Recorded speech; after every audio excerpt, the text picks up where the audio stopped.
ESPN Cleveland, 850 to sign some potential veteran quarterbacks for next year. Justin Fields, would you take him? He wouldn't be my first choice. Aaron Goldhammer, would you take him? I'd rather have Daniel Jones. Here's what I've seen from him. Throws a great deep ball. I mean, do you remember when the Bears were here? Some of the passes that, I mean. He almost won it with a Hail Mary. That's right, he did. Jaw-dropping. Obviously, the athleticism is very impressive. He can win with his legs. Ohio State fans know that. Guys, I think the art of quarterbacking has really evaded Justin Fields. Which is? Decision-making. In the pocket. The accuracy, the taking what the defense gives you. And I also have no idea what the fit of him and Stefanski. That to me is a weird, Justin Fields wants to play in the shotgun. Stefanski wants to play under center. And Scott, I think we've talked about Justin Fields.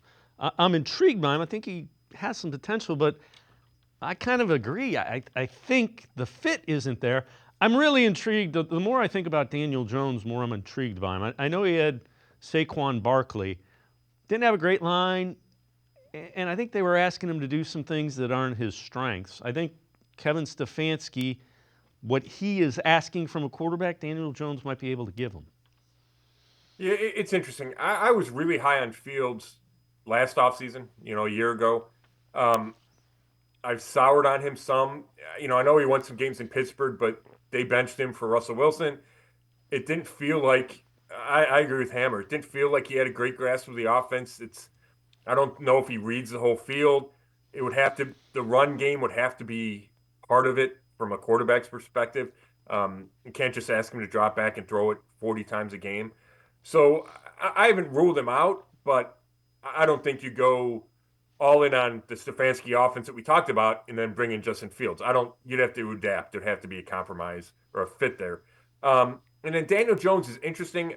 I'm intrigued by anybody that was such a high pick in the draft, whether or not he deserved to be taken there. Obviously, teams see traits, and the guy's got a big arm. He's a great athlete. Again, I do feel like the run game is so much part of who he is that I don't know if that's a perfect fit. I think you want a quarterback that lives in the pocket but can make 5 plays a game scrambling. I think if Daniel Jones is your quarterback, there's designed runs 2 times a quarter. And, I think that would be an area where Stefanski would have to get comfortable because that's not when he's been at his best, is with that type of quarterback.